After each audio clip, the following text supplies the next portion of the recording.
Hi friends, welcome to my channel. आज हम बात करेंगे कि क्या आप अपनी जर्नी में स्टक हैं। इसका ये मतलब है कि आप ऐसा लगता है आपको कि आप फंस गए हैं, मतलब आप आगे बढ़ नहीं पा रहे, आप उसी लूप में घूमते रहते हैं, कोई आपको अपनी प्रोग्रेस नज़र नहीं आ रही। तो अगर आपको ऐसा लगता है तो आज हम इसके पीछे का रीज़न जानने की कोशिश करेंगे कि ऐसा क्यों होता है। तो सबसे पहली जो इसकी बात होती है, एक्चुअली द मेन जो चीज़ होती है वो यही है कि आप बहुत ज़्यादा सोच रहे हैं। यू आर थिंकिंग मोर और फीलिंग लेस। इसका ये मतलब है कि आप बहुत ज़्यादा माइंड से अपने काम लेते हैं, बहुत ज़्यादा सोचते हैं, बहुत ज़्यादा चीज़ों को एनालाइज करते हैं और आप अपने फीलिंग्स के ऊपर ज़्यादा नहीं चलते। तो इसीलिए हम स्टक हो जाते हैं। कई कई बार ऐसा पॉइंट आ जाता है हमारी जर्नी में कि हमें नमनेस फील होती है। हमें ऐसा लगता है कि हमें कुछ फील ही नहीं हो रहा, हम तो नम है, मतलब आपको समझ ही नहीं आता कि क्या है। आपको ऐसा लगता है कि बस कुछ भी फील ही नहीं हो रहा। मुझे तो अपने टीएफ के लिए भी कुछ फील नहीं होता, मुझे तो वो पसंद ही नहीं है, मुझे तो वो चाहिए ही नहीं है। तो ऐसा बहुत बार होता है हमारे साथ। तो इसमें क्या है कि हम बहुत ज़्यादा एनालिसिस करते हैं और एनालिसिस जो होता है इट इज़ लाइक पैरालिसिस। तो जितना ज़्यादा हम अपने दिमाग से काम लेंगे कि ऐसा हुआ था, वैसा हुआ था, उसने ये कह दिया, उसने वो कह दिया, ऐसा कर दिया, वैसा कर दिया, तो जितना ज़्यादा हम अपने माइंड में रहेंगे, हम अपने थॉट्स में रहेंगे, हम चीज़ों को एनालाइज करते रहेंगे, तो उतना ज़्यादा हम स्टक रहते हैं। तो इस जर्नी में सबसे इम्पॉर्टेंट पॉइंट होता है अपनी फीलिंग्स पे चलना। ठीक है ना।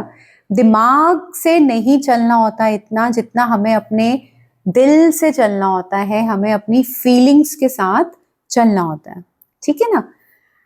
तो और अगर आपको सेकंड पॉइंट इसमें ये होता है कि अगर आपको बहुत गुस्सा आता है, तो अगर आप छोटी छोटी बातों पे ट्रिगर हो जाते हैं, अपने घर में भी आप नोट कर सकते हैं कि अगर आपको छोटी छोटी बातों पे चिड़चिड़ापन होता है, गुस्सा होता है, एक डिस्कम्फर्ट की फीलिंग रहती है, अनईजीनेस की फीलिंग रहती है, तो वहाँ पे भी यही है कि आप कोई ना कोई अपना इमोशन जो है वो आपने ब्लॉक किया हुआ है, आपने अपनी फीलिंग्स को ब्लॉक किया हुआ है।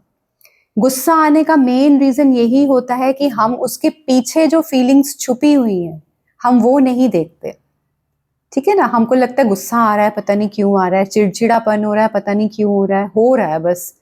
लेकिन एक्चुअली में क्या है कि हम अपनी फीलिंग्स को देख नहीं पा रहे हैं, हम यहाँ पे स्टक हो जाते हैं। ठीक है। तो यहाँ मैं आपको यही एडवाइस करूंगी कि अपनी ग्रोथ पे ध्यान दीजिए।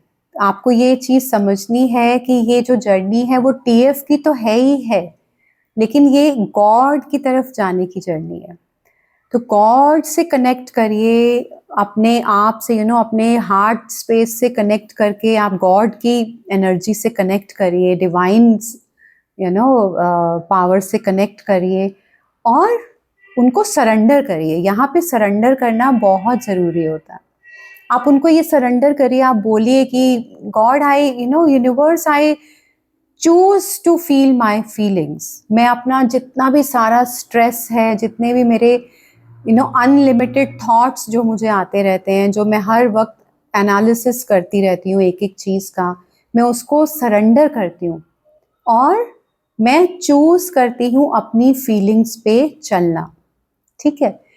तो जितना ज़्यादा आप अपनी फीलिंग्स पे चलेंगे, जितना ज़्यादा आप सरेंडर करेंगे अपने थॉट्स को, उतना ज़्यादा आप आगे बढ़ेंगे, आपकी ग्रोथ जल्दी होगी, आप स्टक नहीं होंगे। ठीक है गाइस।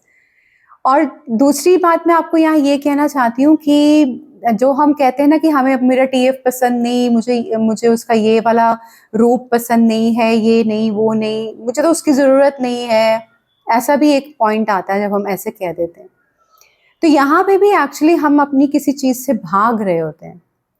अगर आप वहाँ आप न्यूट्रल हो गए हो ना, अगर अपने टीएफ की तरफ से आपको आपके इमोशंस सारे सेटल डाउन हो गए हैं और आप एक न्यूट्रलिटी में आ गए हो, आप एक बैलेंस में आ गए हो, तो आप उसको एक ऑर्डिनरी इंसान की तरह ही लोगे, आप उससे भागोगे नहीं।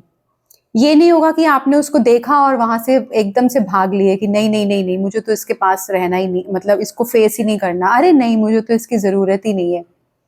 तो ये भी एक्चुअली में आप अपने इमोशंस को सरपास कर रहे हो, आप उनको फील नहीं कर रहे और उनसे भाग रहे हो, ठीक है ना। तो वो क्या पेन है आपके अंदर जिसकी वजह से आपको ऐसा लगता है, अपने आप को जानने की कोशिश करिए यहाँ पे, ठीक है। क्योंकि पेन से ही ग्रोथ होती है गाइस। कई बार ऐसा होता है हम पेन से इतना डर जाते हैं, हम इस जर्नी में जब आते हैं हमें इतना पेन मिलता है कि हम अब और पेन लेना नहीं चाहते, हम और पेन बर्दाश्त नहीं करना चाहते। तो इसीलिए शायद हम अपने इमोशंस को कहीं बैकग्राउंड में छोड़ देते हैं और हम आगे से ऐसे शो करते हैं कि नहीं नहीं नहीं नहीं, मुझे तो उसकी ज़रूरत ही नहीं है। बट अपने आप को यहाँ पे चेक करना ज़रूरी है कि आप पेन की वजह से ऐसा कर रहे हैं, पेन की डर की वजह से ऐसा कर रहे हैं, या कुछ और रीज़न है उसका, ठीक है ना। और आपको अपनी ग्रोथ पे ध्यान देना है, अपनी फीलिंग्स पे ध्यान देना है, ठीक है गाइस। तो आपको ये भी चीज़ समझनी है कि nothing is more important in your whole life except going towards God, क्योंकि ये जर्नी आपको गॉड की तरफ लेके जाती है। तो आपकी जिंदगी में और कुछ भी इम्पॉर्टेंट नहीं होना चाहिए। आपको चूज करना है अपना ये path, harmonious twin flame union का जो आपका पाथ है, आपको उसको चूज करना है, क्योंकि आपकी पूरी लाइफ चेंज हो जाती है गाइस इससे। जो भी अभी हम इतना सफरिंग में जी रहे हैं, इतना पेन में जी रहे हैं, टीएफ तो आपको मिलेगा ही मिलेगा, वो तो आना ही आना है उसने। लेकिन जो आपकी पूरी जिंदगी बदल जाती है, जो एक कहते हैं ना कि हेवन ऑन अर्थ हो जाता है, मतलब जो स्वर्ग है वो यही है, इसी धरती पे है। तो वो स्वर्ग है, उसको आप अगर महसूस करना चाहते हैं तो अपने इस पाथ को आपको चूज करना है, ठीक है ना। और आपको स्टक नहीं रहना, आपको अपनी फीलिंग्स पे चलना है। ओके गाइस, अपने इमोशंस पे, अपनी फीलिंग्स पे ज्यादा फोकस्ड रहना है, बजाय इसके कि आपका दिमाग आपको क्या क्या स्टोरीज बताता है, ठीक है। जितना ज्यादा आप अपने थॉट्स को एनालाइज करेंगे, उतना ज्यादा आप अपनी इस जर्नी में स्टक रहेंगे। ओके, सो आप बार बार अपने आप को ये बोलिए, I choose my harmonious union, I choose my harmonious union, ठीक है ना। आपको चूज करना है इस बात को। ओके, तो आज के जो हमारे दो टास्क हैं वो भी हमारा फीलिंग्स पे और इमोशंस पे ही बेस्ड है। पहला है allow yourself to receive. इसका ये मतलब है कि अपने आप को आप अलाउ करिए रिसीव करना। मतलब हमारी क्या आदत हो जाती है ना कि हम जब मैस्कुलिन एनर्जी में होते हैं तो हम इतने ज्यादा अपने ऊपर ही डिपेंडेंट हो जाते हैं कि हमको लगता है कि नहीं, हमें किसी की जरूरत नहीं है, हमें तो कुछ नहीं चाहिए किसी से भी, मैं सब खुद कर लूंगी या मैं सब खुद कर लूंगा। उस मोड से बाहर आने के लिए हमें अपने आप को ओपन रखना है रिसीविंग के लिए, रिसीव भी करना है हमें, ठीक है। तो आप रिसीव करना शुरू करिए। हेल्प अगर कोई कर रहा है तो आप अलाउ करिए उसको रिसीव करना। अगर आपको कोई कॉम्प्लीमेंट देता है तो उसको भी अच्छे से रिसीव करिए। अगर आपकी बॉडी को रेस्ट चाहिए तो बिना गिल्ट के आपको उसको रेस्ट भी देना है, ठीक है। और जो भी आपकी तरफ पॉजिटिव चीजें आ रही हैं, जो भी आपकी तरफ लव आ रहा है, उसको आपको पुश नहीं करना कि नहीं नहीं मुझे नहीं चाहिए, मैं खुद कर लूंगी, नहीं नहीं मुझे नहीं चाहिए। वो वाला जो एक एटीट्यूड है ना, उसमें से हट के हमें रिसीविंग मोड पे आना है, ठीक है ना। पहले मेरे साथ ऐसा बहुत होता था क्योंकि मैंने अपनी लाइफ बहुत इंडिपेंडेंटली लीड की है शुरू से। तो मेरे को बहुत गिल्टी फील होता था कि अरे किसी से हेल्प कैसे ले लूं, नहीं मैं खुद कर लूंगी। मैंने बहुत चीजें ऐसी की अपनी जिंदगी में कि चाहती तो मैं वो आसानी से किसी और से करवा सकती थी, या अगर मुझे हेल्प मिल भी रही है, कोई ऑफर भी कर रहा है हेल्प, तो मैं रिजेक्ट कर देती थी कि नहीं मुझे नहीं चाहिए, मैं खुद कर लूंगी। मैस्कुलिन एनर्जी बहुत ज्यादा होती है ना। तो जब हम फेमिनिन एनर्जी में आने लगते हैं धीरे धीरे, तो आप ओपन हो जाते हैं रिसीविंग के लिए। सॉरी। आपको ओपन होना होता है रिसीविंग के लिए, ठीक है ना।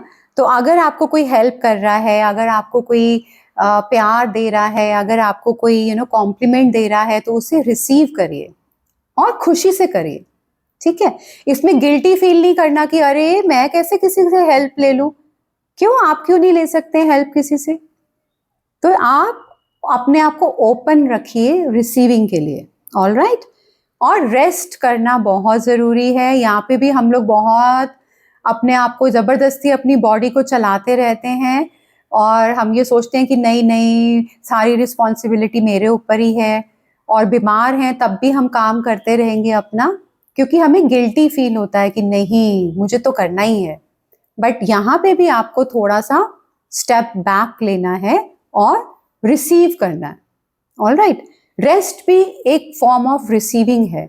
आपकी बॉडी को और आपके माइंड को रेस्ट चाहिए तो जरूर दीजिए, ठीक है ना, without any guilt, all right. Then the second task is creative expression.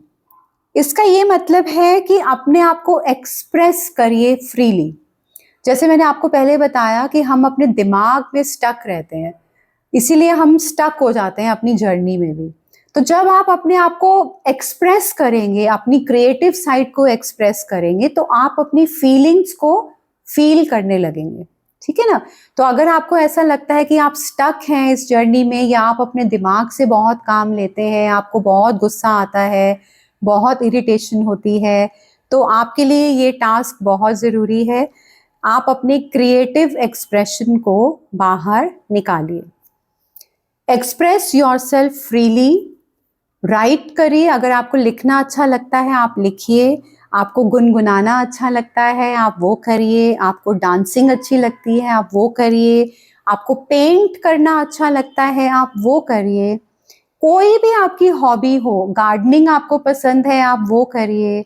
अगर आपको ऐसे ही बाहर घूमना पसंद है, नई नई जगह देखना पसंद है, तो वो करिए, क्योंकि अपनी क्रिएटिव साइड को बाहर निकालना मस्ट होता है ना, क्रिएटिव एक्सप्रेशन में आना। जितने ज्यादा आप अपनी क्रिएटिव साइड से जुड़ेंगे, उतने ज्यादा आप अपनी फीलिंग्स को एक्सप्रेस कर पाएंगे, ठीक है guys. Bye bye, take care.